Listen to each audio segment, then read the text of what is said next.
Brenda signed the papers at 9:15 that morning. Her father's body was still at the funeral home, still warm. The house she was selling, 3 bedrooms, white fence, magnolia tree out front, he built it. Drove a taxi 18 hours a day for 7 years. Every nail, every board, every coat of paint. And she sold it the same day he died. Didn't even walk inside, just signed and handed over the keys. And the worst part, she didn't know what he'd hidden inside those walls. Something that would have changed everything if only she'd waited one more day. But to understand how a daughter could do this to her own father, we need to go back, way back, to a night in Memphis when everything changed for a man named Jermaine Carter. And trust me, by the time you hear what this man sacrificed and what his daughter did with it, you will not be the same. Join me as we dive into this story. But before we do, my best friend looked me dead in the eye last week and said nobody is going to watch your videos. I need you and me to prove him wrong. Just click subscribe right now. Hit the like button. Share this with someone who loves their father. That is all I ask. Thank you. Now let us go back to where it all began. The Memphis heat in July does not play around. It sits on the city like a wet blanket. Heavy, thick, the kind of heat that makes the asphalt soft under your shoes and turns every car into an oven the moment you park it. And on Lamar Avenue in the summer of 2016, a faded yellow Crown Victoria rolled through traffic at 6 minutes past 4 in the morning. The leather seats were cracked and peeling. The air conditioning had not worked in 2 years.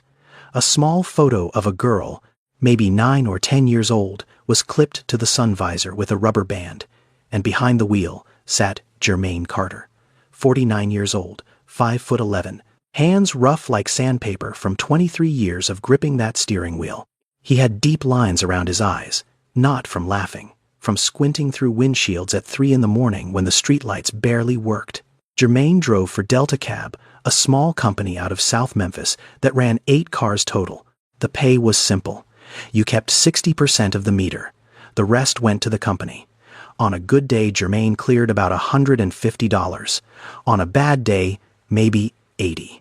On a real bad day, he would sit in the airport queue for 2 hours and get a ride to a hotel 6 blocks away. That was the life. No benefits, no retirement plan, no sick days. You drive or you do not eat. Jermaine lived in a duplex on Gill Avenue, a narrow street in South Memphis where everybody knew everybody. The houses were small, close together, most of them rentals. His unit had 2 bedrooms, a kitchen the size of a closet, and 1 window air conditioning unit. That unit was in Brenda's room, not his. Jermaine slept with a box fan pointed at his face and a damp towel on his chest during the worst summer nights. He never once moved that AC unit into his own room. When Curtis Hayes, his buddy who drove the night shift, asked him about it, Jermaine just shrugged. "She is my daughter, Curtis. She sleeps cool. I will be all right." That was Jermaine. Never much for words, never dramatic about anything. He showed love the way a lot of men from his generation did, quietly, through what he did, not what he said. Every morning he woke at 4, not 4:30, not 4:15, 4 o'clock sharp, and the first thing he did was not start the car. It was walk into the kitchen, pull out a skillet, and make Brenda's breakfast. Scrambled eggs, 2 pieces of toast, a glass of orange juice from concentrate because the real stuff was too expensive.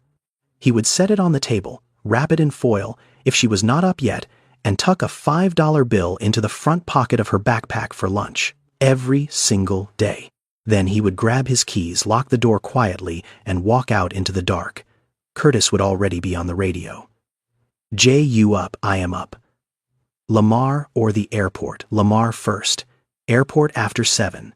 That was their routine. Curtis and Jermaine had driven together for over 15 years. Curtis was louder, funnier, always had an opinion. Jermaine was the quiet one.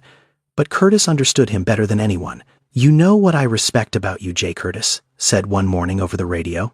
"You never complain. Not once. I have known you 15 years, and I have never heard you say life is not fair." Jermaine was quiet for a moment. Then he said, "What good would that do?" And he meant it. Complaining did not put gas in the car. It did not pay the electric bill. It did not keep Brenda fed. Jermaine had figured out a long time ago that life was not about what you deserved. It was about what you did with what you had. And what Germain had was a cab, a work ethic, and a daughter he would die for. One afternoon, Curtis pulled up next to Germain at the airport taxi stand, both windows down. Curtis leaned over. "Jay, you ever think about doing something else? Driving for Uber, maybe? Better money." Germain shook his head. "I know this car. I know these streets. I am too old to start over." "You are 49, man. That is not old." "Feels old," Germain said. And he rubbed his lower back with one hand while gripping the wheel with the other. Curtis watched him and did not say anything else, but he noticed something that day. Germain's hands were shaking. Just a little? Just enough to see? He did not mention it, and Germain would not have talked about it anyway. That was just who he was. A man who carried everything on his own shoulders and never once asked for help. And that, as you will soon find out, was both his greatest strength and the thing that would eventually break him. Now, to understand Germain, you have to understand what happened 7 years before this story begins. Back when Brenda was 10 years old and the Carter family still had a mother, Lorraine Carter was a woman built from faith and stubbornness. She worked the front desk at a dentist office on Poplar Avenue. Not glamorous work, but steady. She was the kind of woman who ironed her scrubs the night before packed lunches for all 3 of them, and still had energy to braid Brenda's hair every single morning before school. Lorraine was the center of that house. She was the reason the bills got organized. She was the reason the duplex smelled like pine sol and pound cake on Sundays. She was the reason Germain smiled. Then one Tuesday afternoon, she found a lump. She told herself it was nothing. She waited 2 weeks, then 3. By the time she saw a doctor, it was stage 3, breast cancer. The kind that had already spread to her lymph nodes. The next 14 months were the hardest of Germain's life. Lorraine went through chemo at Regional 1.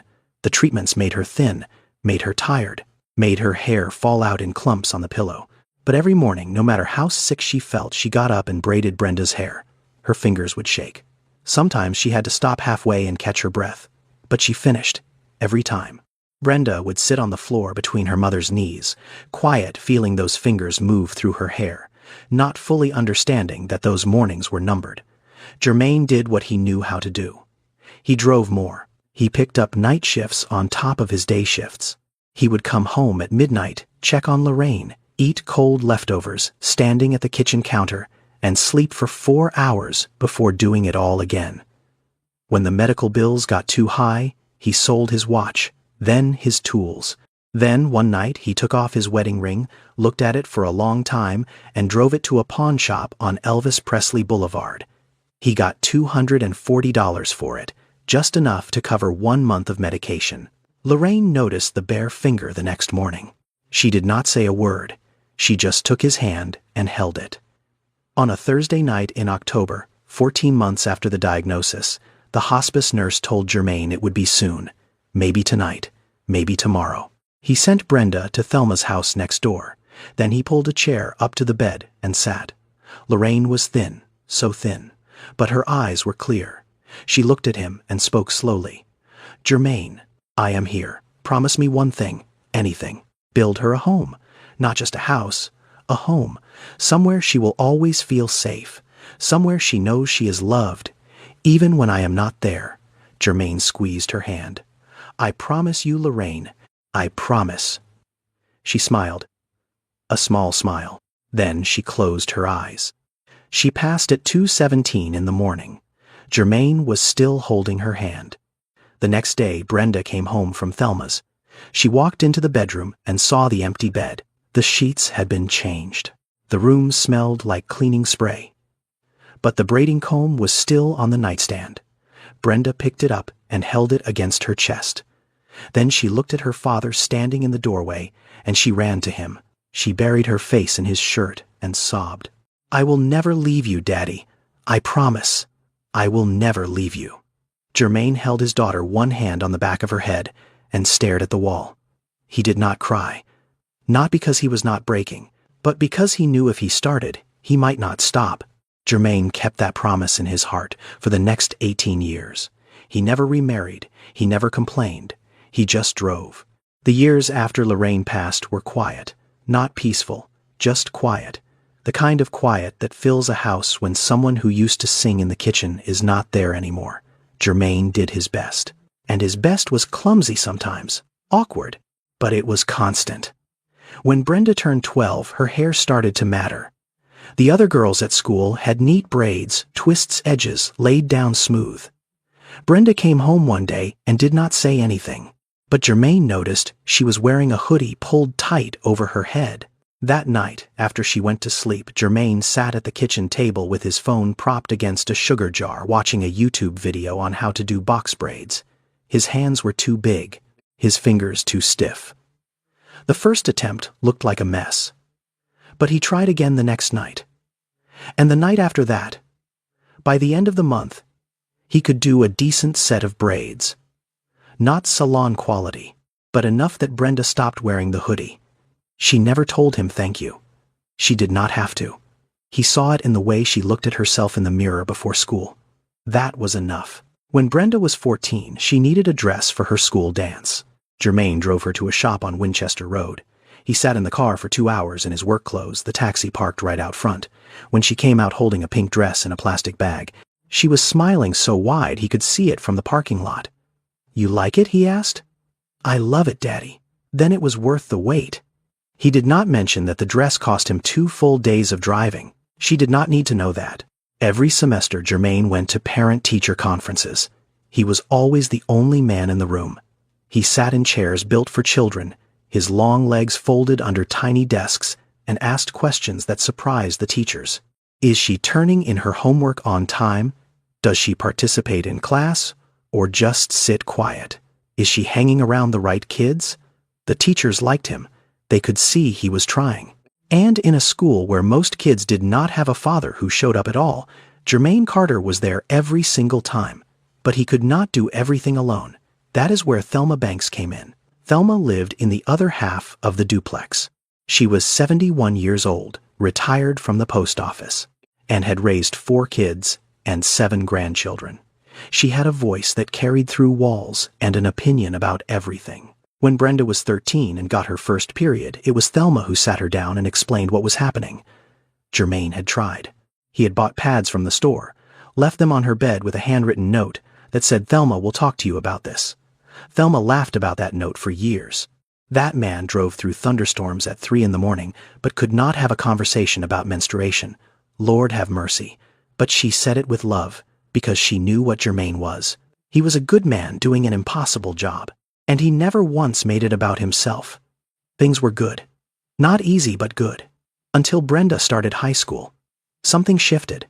Small at first. The kind of thing you do not notice until it is already a pattern.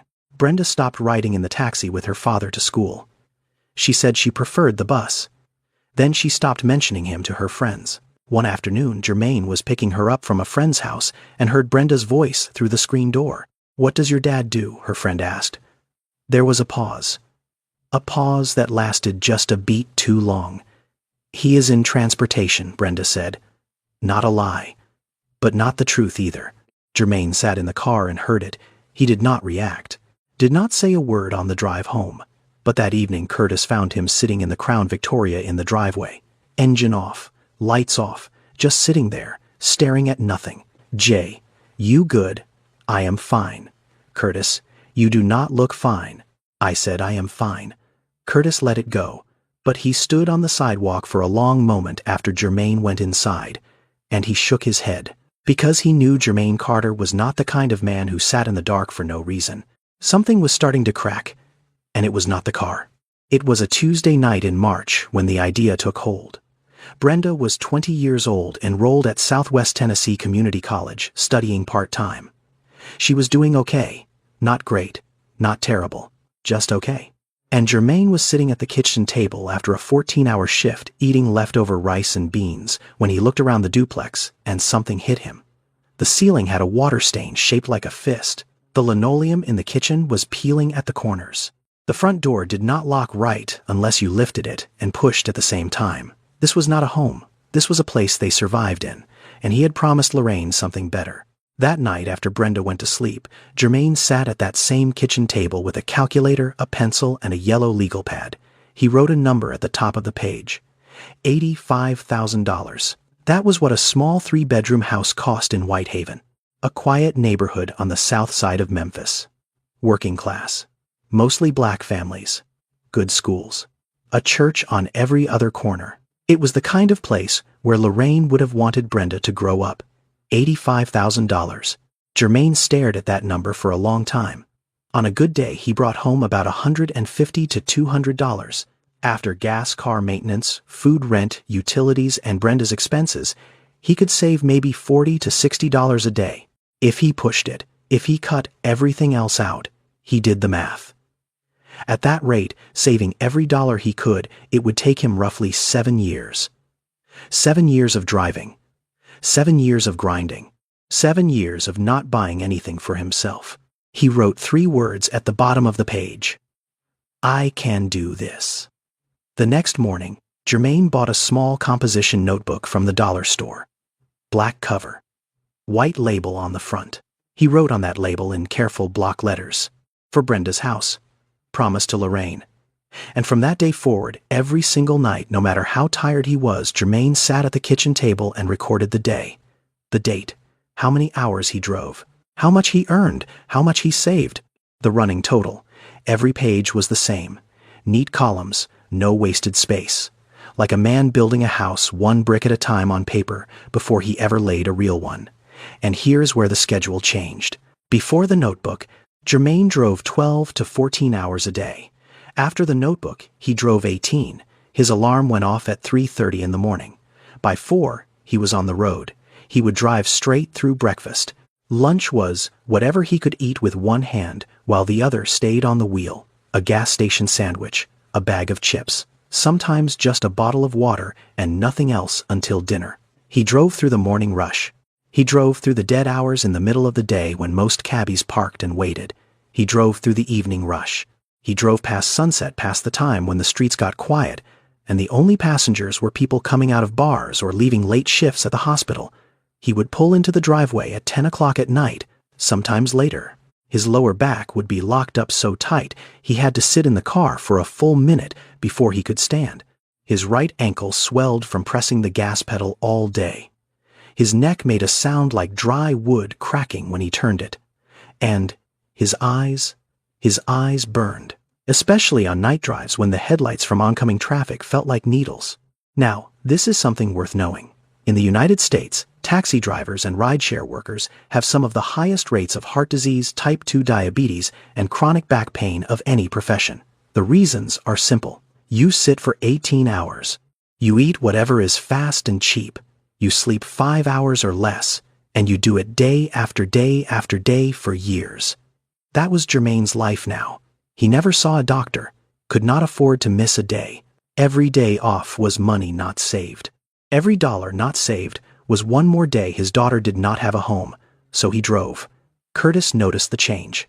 Jay, you are going to kill yourself at this pace. I am fine. You are not fine. You look like you have not slept in a week. I said, I am fine. Curtis let it drop, but he watched his friend with growing worry. One night, around month 4 of the new schedule, Curtis pulled up beside Jermaine at a gas station on Poplar. Jermaine was pumping gas, and his hands were shaking again. Worse this time. Jay, talk to me.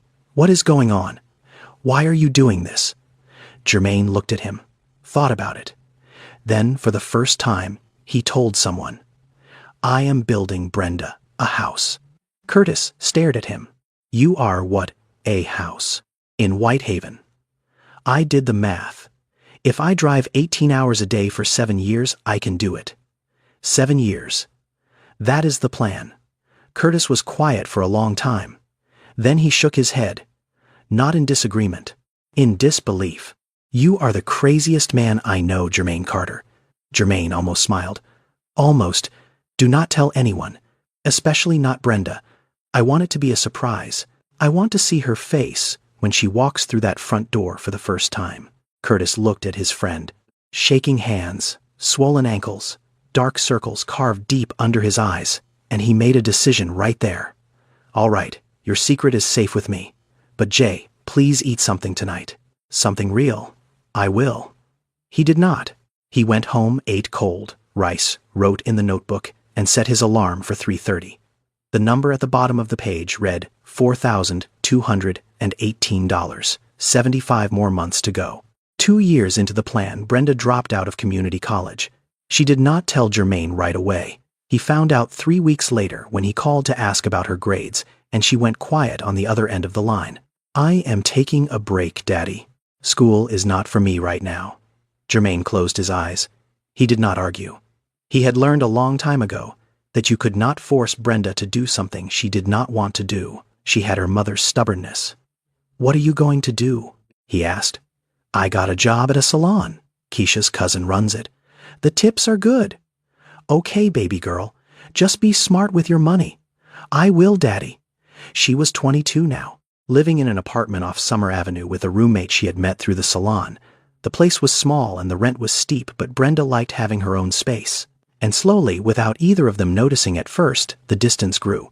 The phone calls got shorter. Jermaine would call on Sunday evenings, the way he always had. "How are you doing, baby girl?" "Fine. You eating okay?" "Yeah. You need anything?" "No, Daddy. I am good. I gotta go." Click. 3 minutes. That was the average now. Used to be 20. Jermaine told himself she was just busy. Young people are busy. She had a job, a social life, friends. That was normal. He did not let himself think about the other possibility, that she was pulling away. One Saturday, Jermaine drove 40 minutes across town to visit her. He brought a container of smothered chicken and rice. Lorraine's recipe, the one Brenda used to beg for when she was little. He knocked on the apartment door. Brenda opened it, phone in hand, mid-scroll. "Dad, what are you doing here?" "Just wanted to see you. Brought some food." "Oh, you did not have to come all the way here." She stepped aside to let him in, but she did not put the phone down. The apartment smelled like perfume and flat iron heat. Jermaine set the food on the counter. He looked around. There were shopping bags by the couch, new shoes in a box by the door, a designer purse hanging on a hook that cost more than what he made in a week. He did not say anything about it. "You want to eat together?" he asked. "I actually have plans in like an hour, Daddy. But thank you. I will eat it later." He hugged her. She hugged back, but it was quick. One arm. The kind of hug you give someone at the door. He drove home in silence. No radio, no calls to Curtis. Just the hum of the engine and the sound of his own breathing. The next day, Denise Parker called Brenda. Denise had grown up 3 houses down from the Carters on Gill Avenue. She and Brenda had been close since kindergarten. Denise still lived in South Memphis and still saw Jermaine almost every week. "Girl, your daddy came to see you yesterday, and you could not even sit down and eat with him. Who told you that he did not have to tell me? I know him. He came back looking like somebody took the air out of him." "Brenda, when was the last time you called that man Denise? He is fine. He likes working. It keeps him busy." "He does not like working, Brenda. He works because he has to." "There is a difference." Brenda was quiet for a second. Then she changed the subject, and Denise let her. But she did not forget that conversation. And neither should you. It was around this time that Darren Mitchell walked into Brenda's life. He came into the salon on a Wednesday afternoon, tall, clean shave, fitted jeans, and a crisp white shirt, like he had somewhere important to be. He sat in the waiting area scrolling through his phone with the kind of relaxed confidence that made people look twice. When Brenda finished with her client, Darren walked up to the counter. "I am not here for a cut," he said with a smile. "I just saw you through the window and thought I would come say hello." Most women would have rolled their eyes, but Darren had something, a warmth in his voice, a way of looking at you like you were the only person in the room. Brenda smiled despite herself. "That is a bold move." "I am a bold guy." They exchanged numbers. Within a week they were texting every day. Within a month they were together almost every night. Darren told Brenda he was an entrepreneur. He said he was building a brand. Social media marketing consulting, that kind of thing. His Instagram was full of photos at nice restaurants standing next to leased cars posing in hotel lobbies. It looked impressive if you did not ask too many questions. And Brenda did not ask too many questions. Now, let me be clear about something. Darren Mitchell was not a monster. He was not a cartoon villain who twirled his fingers and plotted evil. He was something more dangerous than that. He was charming. He was smart. He knew how to say the right thing at exactly the right time, and he knew how to shift the way someone thought about their own life without them even realizing it was happening. It started with small comments. They were eating dinner one night, and Brenda mentioned her father. Darren tilted his head. "Your pops is still driving a cab. At his age, that has got to be rough on his body." "He has been doing it forever," Brenda said. "It is all he knows." "Yeah. But do you ever think about why Darren leaned back in his chair? I mean, no offense, but if someone works that hard for that many years and still does not have anything to show for it, that is not bad luck. That is bad planning. Your family deserved better financial literacy." He said it casually, like it was just an observation, not an insult. But the seed was planted, and Darren knew exactly what he was doing. Over the next few months, Darren introduced Brenda to his circle. They went to rooftop bars, brunch spots where a plate of eggs cost $22, pool parties at houses that belonged to friends of friends of friends. Everyone in that circle looked like they had money. New clothes, new cars, big talk about investments and opportunities. What Brenda did not see was that most of them were drowning in debt, credit cards maxed out, car payments 3 months behind, living a lifestyle they could not afford. But from the outside, it looked like success. And next to that world, Jermaine's life, the taxi, the duplex, the dollar store notebook, looked like failure. Brenda did not think of it that way, not consciously, but the comparison was always there, quiet, growing. The day Jermaine met Darren, Brenda brought him to the duplex for Sunday dinner. Darren shook Jermaine's hand firmly, looked him in the eye, called him "Sir," said all the right things about how much he respected Brenda and how he admired hard-working men. Jermaine was polite. He served dinner. He asked Darren about his work and nodded at the answers. But Jermaine Carter had been driving a taxi for over 20 years. He had sat behind the wheel while people talked on the phone, argued with their partners, lied to their bosses, cried, laughed, confessed things they would never say sober. He had learned to read people the way some folks read books. You watched the eyes. Not what they said, what their eyes did when they thought no one was paying attention. And Darren's eyes moved too much. They scanned the room, measured things, calculated. Not the eyes of a man in love, the eyes of a man doing inventory. After Darren and Brenda left, Jermaine called Curtis. "What did you think?" Curtis asked. "Something in that boy's eyes is not right. You sure you are not just being a protective father?" "Could be. But I have been reading faces from the driver's seat for 23 years, Curtis. I know when someone is performing." Curtis sighed. "She is a grown woman, Jay. You cannot choose for her." Jermaine was quiet. He knew Curtis was right. But knowing that did not make the knot in his stomach go away. Jermaine had spent his life reading people from the driver's seat. He was rarely wrong. And he was not wrong about Darren Mitchell. 5 years into the plan, Jermaine had saved just over $68,000. Every dollar earned behind that steering wheel, every dollar recorded in that black notebook with the white label on the front. And now finally it was time. He found the lot on a Thursday afternoon. A 1/4 acre on Shelby Drive in Whitehaven, right across from a Baptist church with a white steeple. The street was lined with oak trees, and the houses were small but well kept. It was the kind of neighborhood where people sat on their porches in the evening and waved at cars they did not recognize. Jermaine stood on that empty lot for 15 minutes, did not move, just stood there with his hands at his sides, looking at the dirt and the grass and the sky behind it. He could see it, 3 bedrooms, a kitchen big enough to cook a real meal, a porch with 2 chairs, a magnolia tree in the front yard, because Lorraine had always loved magnolias. He bought the land for $9,000 cash, paid a small crew, 3 men from his neighborhood who did construction on the side, to lay the foundation and frame the house. The deal was simple. He paid them for the heavy work. Everything else he did himself. On his 1 day off each week, Jermaine drove to that lot and worked. He painted walls. He installed cabinets that he bought secondhand from a renovation supply store on Lamar. He laid tile in the bathroom on his hands and knees, following a tutorial on his phone, replaying the same video over and over until he got it right. His hands, the same hands that gripped a steering wheel 18 hours a day, now held paintbrushes and screwdrivers and caulk guns. There was paint on his collar for weeks, sawdust in his hair. His fingernails were cracked and black with grime. But for the first time in years, Jermaine was smiling. One Saturday, he stood back and looked at a wall he had just painted. Soft yellow. The color Lorraine had wanted for the kitchen in the home they never got to build together. He stared at it for a long time. Then he nodded to himself. Getting there, he whispered, there was one more thing Jermaine did that nobody knew about.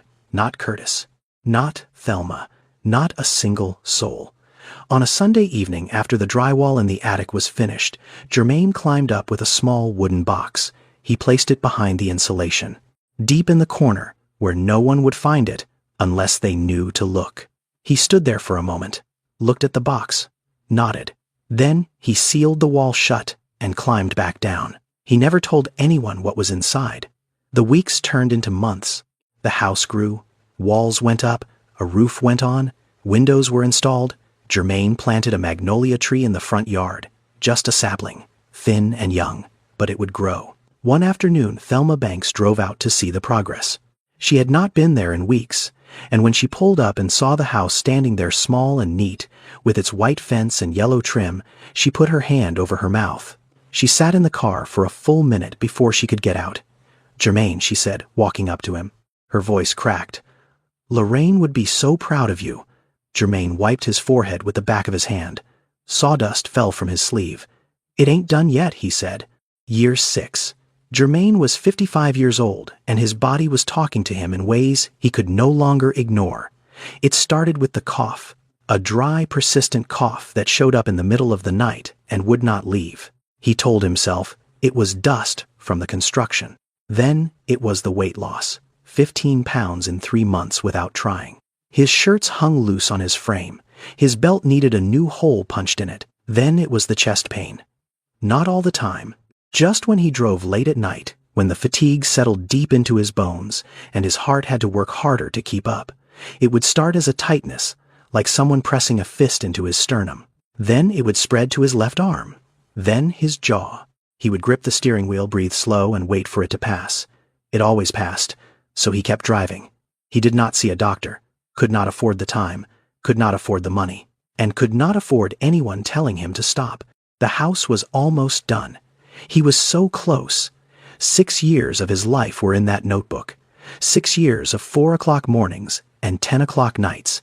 He was not going to stop now. Not when the finish line was right there. Now here is something that matters.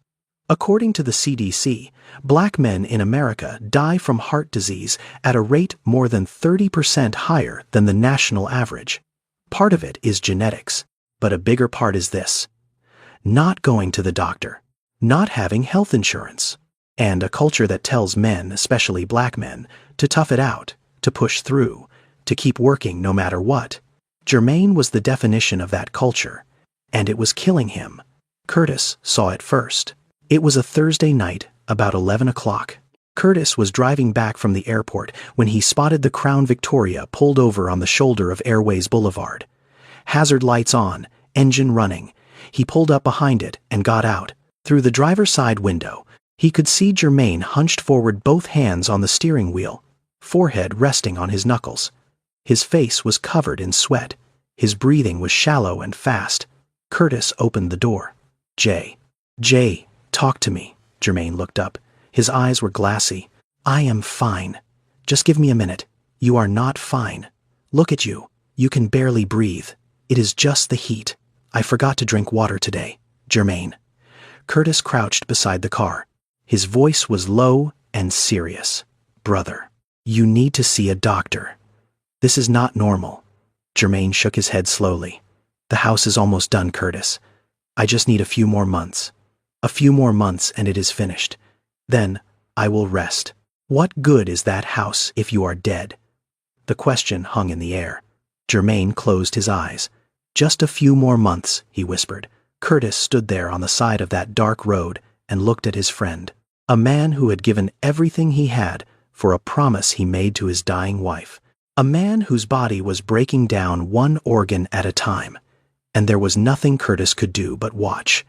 Meanwhile, that same Thursday night, Brenda was at a rooftop bar in Midtown Memphis with Darren.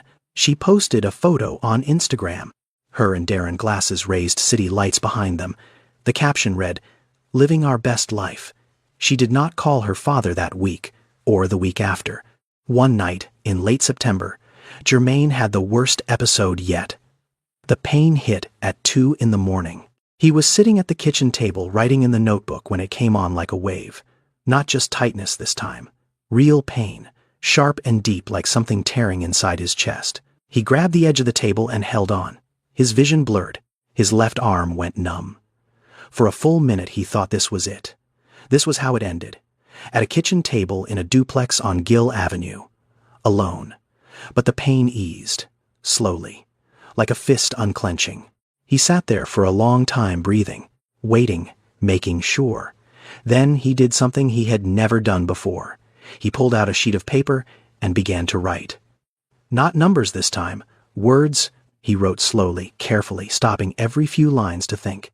When he was done, he folded the letter, placed it in an envelope, and wrote on the front in the same block letters he used for everything, for Brenda, "Only open when you are ready." The next day, Germain drove to the house in Whitehaven. He climbed up to the attic. He opened the wooden box that sat behind the insulation and placed the envelope inside next to the other things already there. He looked at the box one more time. Then he sealed it up and climbed back down. Germain knew his body was giving out. He just needed it to hold on a little longer, just long enough to keep his promise. The call came on a Saturday morning in October. Brenda's phone rang, and it was her father. "Baby girl, I want to show you something. Can you come out to Whitehaven this afternoon?" "What is in Whitehaven, Daddy?" "Just come. You will see." Brenda almost said she was busy. The word was right there on her lips, but something in his voice made her stop. He sounded different, lighter, almost excited, and she had not heard that sound in years.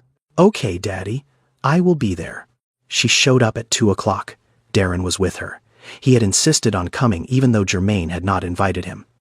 They drove down Shelby Drive and turned onto a quiet street lined with oak trees. And there it was. A small house. 3 bedrooms. White fence. Yellow trim.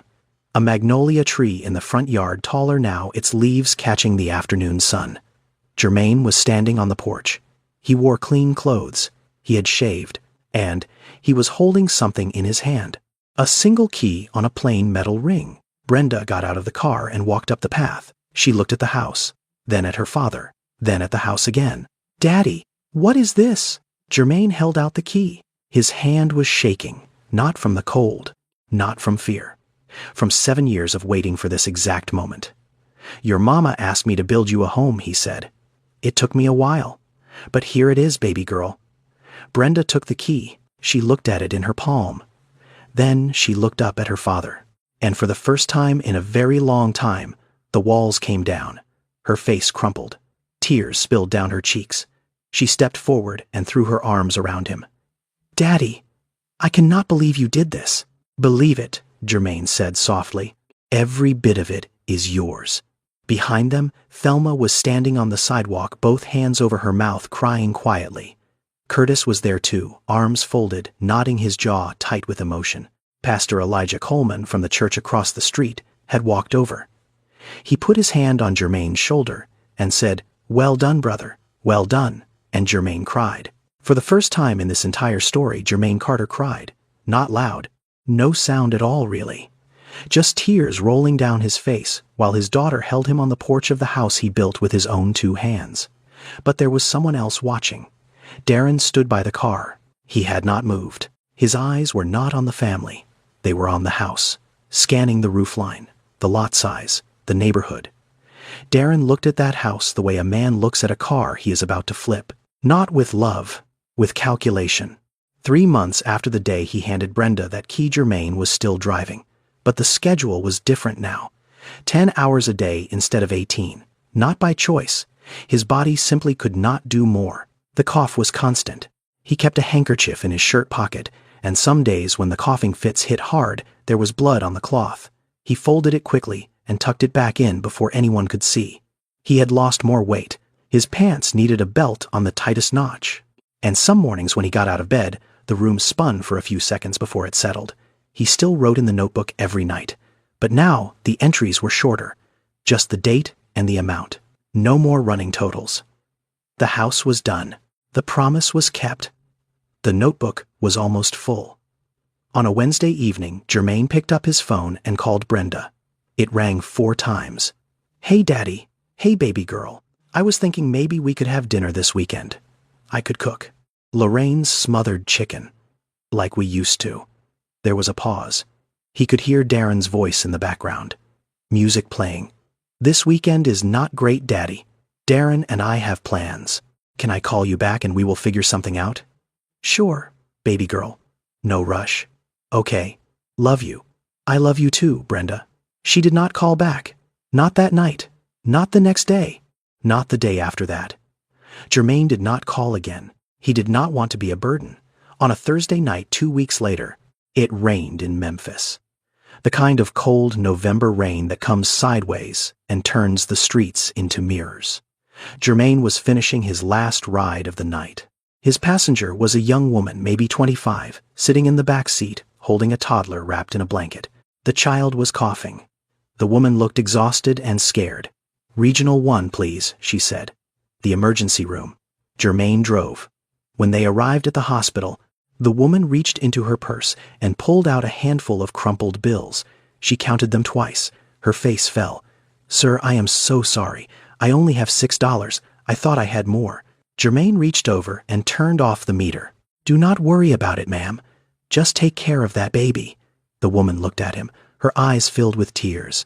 "God bless you, sir. You go on now," Jermaine said gently. "She needs you in there." He watched them walk into the emergency room. The woman holding her child closed the rain, soaking both of them. Then Jermaine put the car in drive and headed home. He did not go to the house in Whitehaven. He went back to the duplex on Gill Avenue, the same duplex he had lived in for over 20 years. He parked the Crown Victoria in the driveway, turned off the engine, sat there for a moment listening to the rain on the roof. Then he went inside. The house was quiet.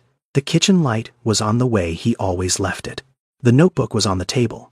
The photo of Lorraine was on the wall by the hallway, the same photo that had been there since the year she passed.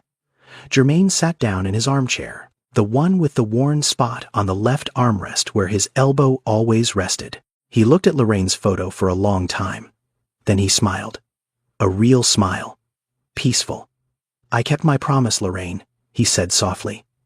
He put his hand on his chest, closed his eyes, and he was still. The next morning, Curtis called at 7:15. No answer. He called again at 7:30.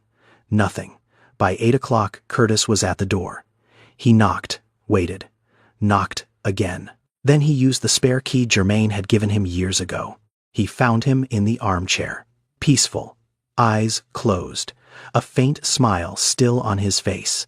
His hand was resting on his chest, and tucked under his fingers was the photo of Lorraine. He must have taken it off the wall at some point during the night.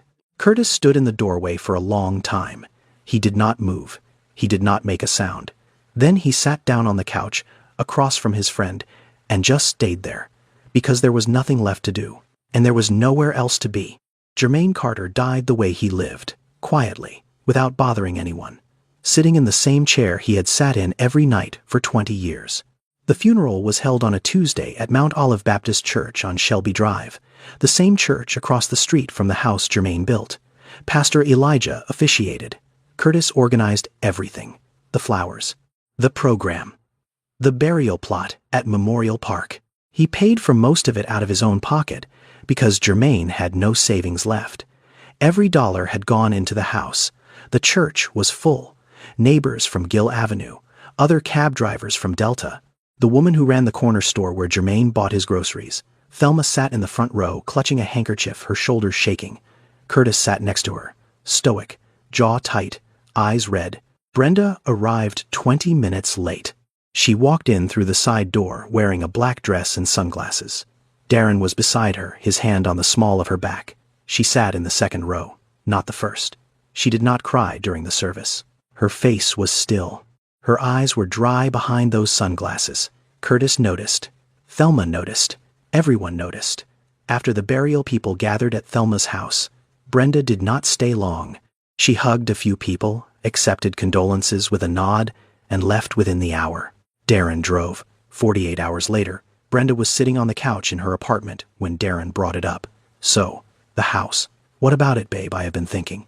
That house in Whitehaven is worth at least $120,000 on the market right now, maybe more. New construction, good neighborhood. He sat down beside her. We could sell it, take the money, move to Atlanta, start fresh. There is nothing for us here in Memphis. Brenda was quiet. For about 5 seconds. You are right, she said. There is nothing for me here anymore. She called a real estate agent the next morning. The agent, a woman named Patricia, drove out to see the property that afternoon. Miss Carter, this house is in excellent condition. I mean, it was just built. Are you sure you want to sell? Sometimes after a loss, people make decisions they regret later. I am sure, Brenda said. She did not go inside. She stood on the sidewalk and signed the listing agreement on the hood of Patricia's car. She never walked through the front door, never opened a closet, never climbed to the attic. She just signed her name and walked away. The house sold in 11 days. A young family, a husband and wife with a 3-year-old daughter. They loved it the moment they saw it. The magnolia tree, the white fence, the soft yellow paint in the kitchen. They paid $115,000. Brenda signed the closing papers on the same day her father was buried. The ink on the contract was still wet. And somewhere in the attic of that little house in Whitehaven, a wooden box sat behind the insulation, waiting for someone who would never come. Now here is something you should know. Every year in the United States, an estimated 3.5 million elderly Americans are financially exploited, most often by their own family members. The majority of these cases are never reported. This is why estate planning matters. This is why wills matter. Because without them, the life's work of people like Jermaine Carter can disappear in a single signature. Jermaine had no will, no lawyer, no estate plan. He put the house under Brenda's name because he trusted his daughter completely. And trust, as it turned out, was the most expensive thing he ever gave away. Thelma found out on a Sunday. She was driving home from church, taking the long way through Whitehaven, the way she sometimes did, just to look at the house. She liked seeing it. It reminded her that good things still happened to good people. But when she turned onto Shelby Drive, something was different. There was a sign in the front yard, white with red letters, sold. Thelma pulled over. She sat in her car and stared at that sign for a long time. Then she picked up her phone and called Curtis. Curtis, did you know about this? Know about what? The house, Jermaine's house. It is sold. There is a sign in the yard. Silence on the other end. A long silence. No, Curtis said. His voice was flat. No, I did not know. 20 minutes later, they were both sitting in Pastor Elijah's office at Mount Olive Baptist. The pastor listened. His face got heavier with every word. She sold it, Thelma said, and her voice broke. That man worked himself into an early grave for that house. And she sold it like it was nothing. Curtis sat in the chair next to her. He was not crying. He was past that. His jaw was set and his hands were gripping the armrests. I watched him count every dollar, Curtis said quietly. Every single dollar. For 7 years. He used to show me the notebook. He would say, Curtis, we are at 42,000. Or, Curtis, we just passed 60. Like a man climbing a mountain and marking each step. I saw him at the store, Thelma added. Every week, buying the cheapest bread they had, store-brand peanut butter. He told me once he was saving for something important. Would not tell me what. I found out later it was the house. Pastor Elijah leaned forward. Have you spoken to Brenda? I tried calling, Curtis said. Goes straight to voicemail. I called too, Thelma said. Twice. The second time my number was blocked. The word spread through the neighborhood fast. Not through gossip, through grief. The woman at the corner store on Gill Avenue heard about it from another customer and shook her head slowly. That man used to come in here every morning, coffee and a banana. That was his breakfast, $1.50. Every day for years.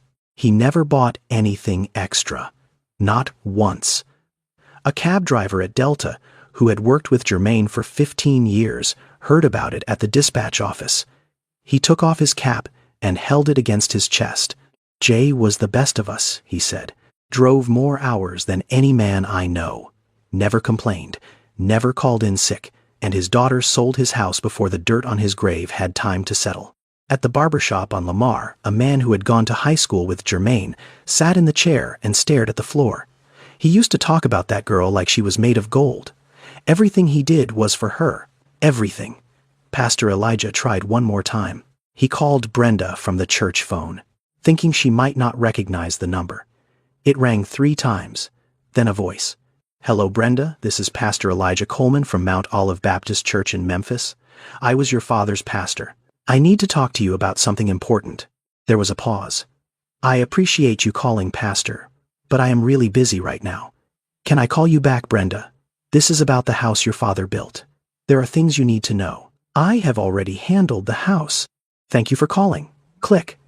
Pastor Elijah set the phone down and looked at Curtis and Thelma. Nobody said anything for a while. Then Thelma spoke. "He did not even have a will, did he?" Curtis shook his head. "No, he put the house in her name. Said it was simpler that way. Said he did not need a lawyer because he trusted his daughter." Thelma closed her eyes. Jermaine Carter had no will, no lawyer, no estate plan. He put the house under Brenda's name because he trusted his daughter.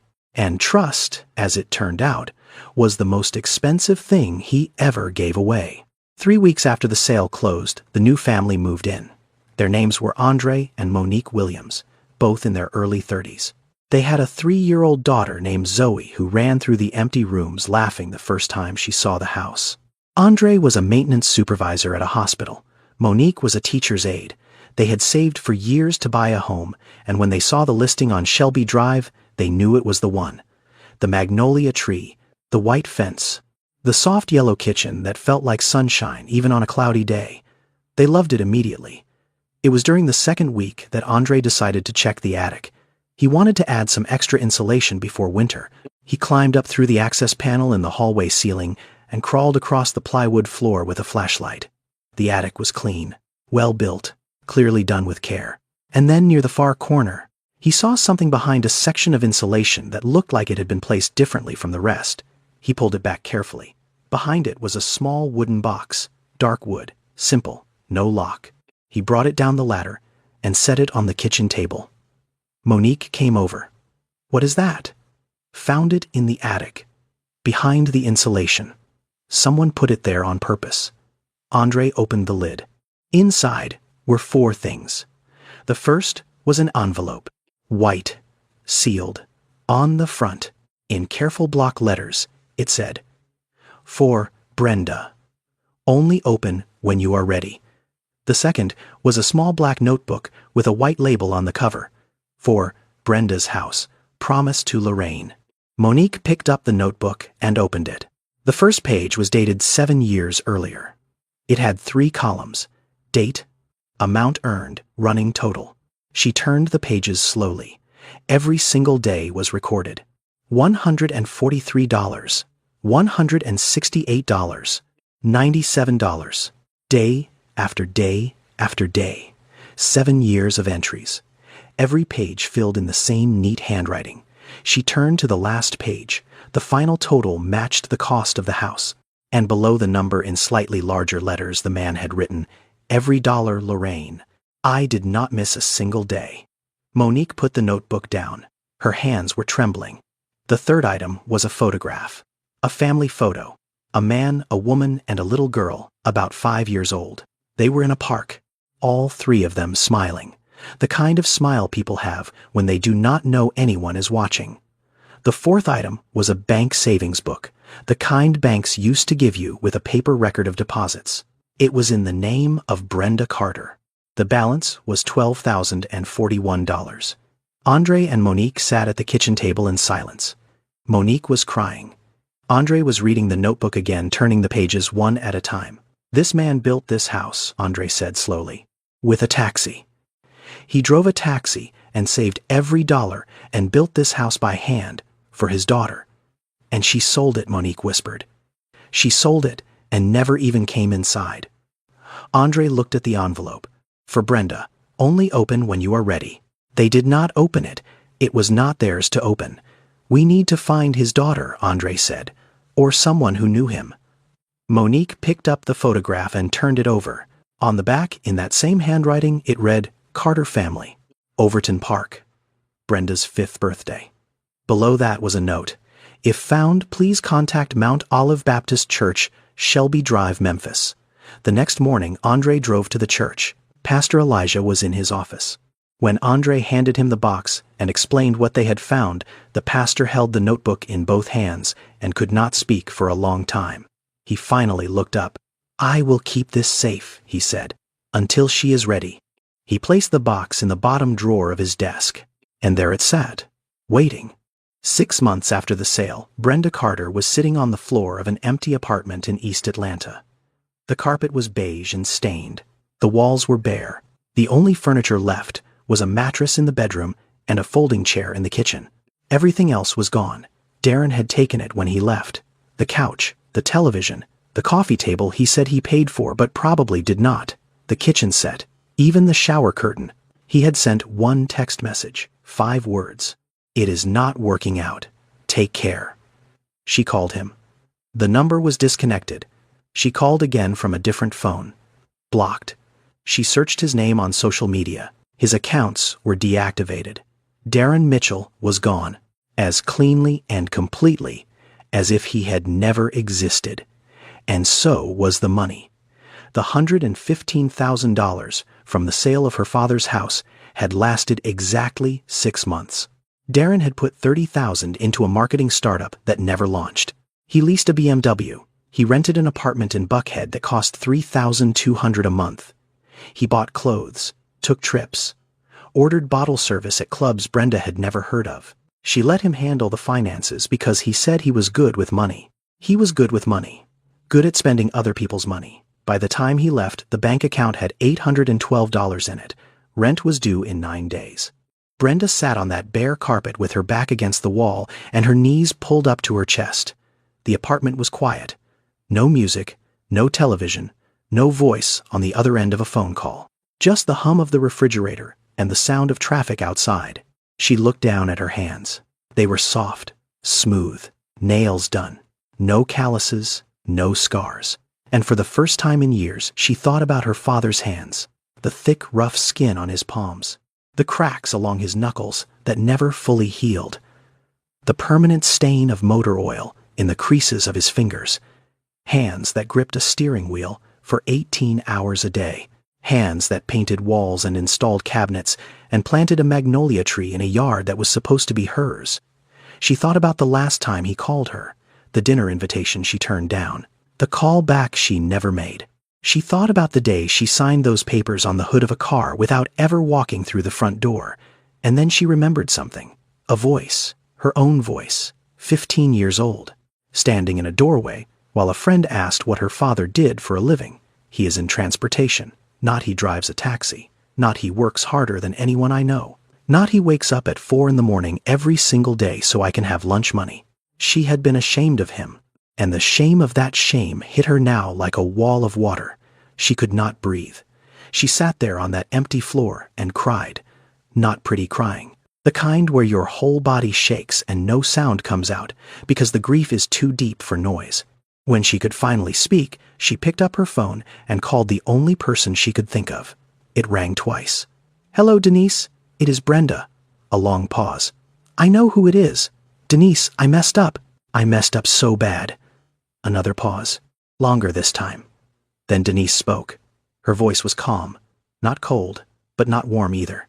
Brenda, I am going to tell you something you do not want to hear. You broke that man's heart long before he died. Every time you cut a phone call short, every time you were too busy to see him, every time you looked at his life and felt embarrassed instead of grateful, you broke him, and then you sold the only thing he ever cared about building. The only promise he ever made to your mother. You sold it for a man who left you with nothing. Brenda could not respond. I am not saying this to be cruel, Denise continued. I am saying it because nobody else will, and because your daddy is not here to say it himself. The line was quiet for a long time. Then Denise said something softer. Where are you right now, Atlanta? Alone. I have nothing, Denise. Nothing. Then I think it is time you came home. Brenda took a Greyhound bus back to Memphis. She had $43 left. The ride was 11 hours. She did not sleep. She stared out the window the whole way, watching the highway lines blur in the dark, and thought about every phone call she cut short. Every visit she rushed through. Every time her father said, "I love you, baby girl," and she said, "Yeah, love you too, Dad," like it was a reflex instead of a feeling. She arrived at the Memphis bus station at 6 in the morning. She had one bag. She stood on the sidewalk and realized she had nowhere to go. The duplex on Gill Avenue had been rented to someone else months ago. She had no friends left in the city, no family. There was only one door she could try. Thelma Banks opened it on the second knock. She was wearing a housecoat and slippers. She looked at Brenda for a long time, did not speak, did not smile, just looked. Then she stepped aside. "Come in. But we need to talk." They sat at Thelma's kitchen table, and Thelma told her everything. She told her about the 18-hour days, about the notebook where her father recorded every dollar, about the nights Curtis found him on the side of the road, clutching his chest, refusing to see a doctor, about the cabinets he installed with his own hands, the walls he painted himself, the magnolia tree he planted because her mother loved magnolias. She told her about the blood on the handkerchiefs, about the weight loss, about the way his hands shook in the last year. And she told her about the wooden box in the attic that Brenda never found because she never walked through the front door. Brenda sat there and took it, every word, every detail, each one landing like a stone dropped into still water. When Thelma finished, she picked up the phone and called Pastor Elijah. He came within the hour. He carried a small wooden box. He set it on the table in front of Brenda and said nothing. Brenda opened it. She saw the notebook first. She picked it up, read the cover. For Brenda's house. Promise to Lorraine. She opened the first page. The date, the amount, the running total. She turned the pages, one after another. Day after day after day.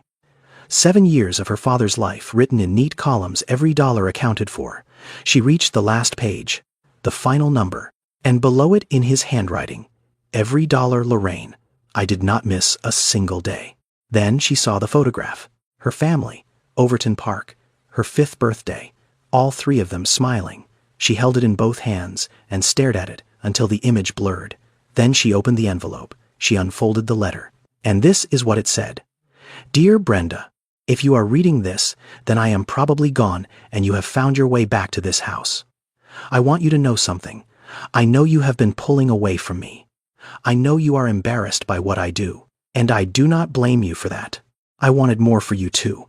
That is why I built this house, not because you asked for it, not because you needed it, but because I needed you to know, no matter what happens, no matter where you go or who you become, you were loved. This house is not a gift, Brenda. It is proof. Proof that your mama and I loved you enough to build something that would last. I am not angry. I am not disappointed. I am just a father who did the best he could with what he had. Wherever you are, baby girl, I hope you feel safe. That is all your mama and I ever wanted. Love, Daddy." Brenda did not make a sound. She folded the letter, pressed it against her chest. Then she slid off the chair and sat on Thelma's kitchen floor and wept. There was no miracle. No hidden inheritance. No billionaire showing up to make it right. Just a letter from a dead man who loved her more than she ever understood. The house was gone. It belonged to the Williams family now, and they loved it. Brenda accepted that. She could not undo what she had done. But she could do something else.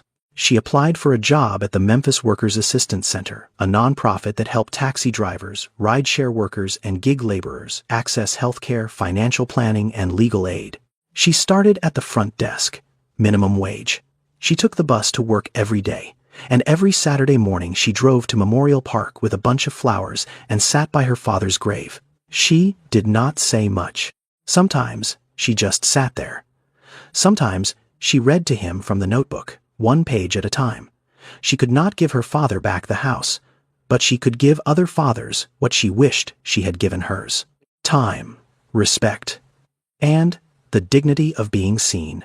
Jermaine Carter never made a headline. He never trended on social media. Nobody wrote an article about him or put his face on a billboard. He was just a taxi driver in Memphis, Tennessee, who loved his daughter enough to destroy his own body, building her a home. He woke up at 3:30 every morning for 7 years, He drove 18 hours a day through heat and rain and exhaustion. He ate cold rice at midnight and slept 5 hours and did it all again the next day. He painted walls with hands that could barely grip a brush. He planted a tree he would never sit under. And he wrote a letter he hoped his daughter would never need to read. And that house, the one Brenda signed away on the day he died, it is still standing in Whitehaven. On a quiet street lined with oak trees across from a church with a white steeple, a family lives there now. A husband, a wife, a little girl who runs through the rooms laughing. They take care of it. They mow the lawn. They water the magnolia tree. They do not know the whole story, but they know someone loved that house enough to build it with their last breath. And here is what I want to leave you with. When was the last time you called your father not to ask for something, not to check a box, but just to hear his voice? When was the last time you told him you were proud of him? Not for what he gave you, but for who he was. If you have a parent who is still working, still grinding, still pushing through pain because they think they have to talk to them, ask them about their health. Ask them if they have a will. Ask them if their life's work is protected. Because love that is not protected is love that can be lost. And too many people like Jermaine pour everything they have into something beautiful and leave it with no safety net. Some people show love with words. Jermaine showed it with 18 hours behind the wheel every single day for 7 years. And the tragedy is not that Brenda sold the house. The tragedy is that she never understood what it cost. Thank you for watching. If this story moved you, please like, share, and subscribe. I will see you in the next one. Now, before you go, I want to be real with you for a moment. This story is fiction. Jermaine, Brenda, Darren, Curtis, Thelma. They are not real people. I made them up. But the situations in this story are very real. Financial exploitation of elderly parents happens every single day in this country. Taxi drivers and gig workers do sacrifice their health, with no safety net, no insurance, no retirement plan, and children do take their parents for granted until it is too late. I made this video because my own grandfather was a cab driver. He drove for 31 years in this city. He never complained. Not once. He never asked me for anything, and I did not appreciate him enough while he was here. I did not call enough. I did not visit enough. I did not sit with him long enough to hear the stories he wanted to tell. And by the time I realized that he was gone. So, if you still have the chance, do not wait. Do not assume there will be a next time. Pick up the phone. Show up at the door. Sit down and stay a while. Take care of the people who take care of you. Love you all. See you next time.